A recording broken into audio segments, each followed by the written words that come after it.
Ako po si Crystal Avon Vimiliano. Nakatira po ako sa Republic, Quezon City. 17 years old. Tapos, School mo? ang school ko po ay Doña Juana Elementary School, grade 6 po. Okay. So, Cristel, ano yung mga bagay na ginawa mong paghahanda bago yung camp? Naglaba, nagtiklop din ng kumot, nanghiram din ng bag. Yung bag. Hindi ka nag-invite ng mga kaibigan mo? Meron din kasi hindi naman po sila nakasama eh. Ah, okay.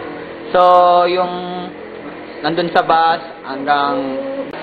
Madami po. Kasi, naging... Ano yung sagang? Yung mga naranasan mo, yung habang bumibiyahe, habang nasa bus tayo, ano yung mga na-experience mo? Masaya. Oh, Kasi kaya. nakita ko ulit yung mga sabayang yung first time ko pumunta sa bus. Masaya ako yung nakapunta ulit ako sa sambahay. Tapos may yung mga bagong nakilala, bagong kaibigan? Meron po, ang dami. Sa dorm namin. Okay. So, dun naman sa mga nag-lecture, mga speaker, ano yung mga natutunan mo sa kanila? Mga sinabi nila, ano yung mga natutunan mo? Yung sinabi ko. Natutunan ko po dun na yung kagaya po sinabi ni Glenn na bawal din po di ba magnakaw dahil masama. Tapos natutunan ko din po na kailangan natin magtiwala sa Diyos, ganyan. Okay, yun lang? Ano pa?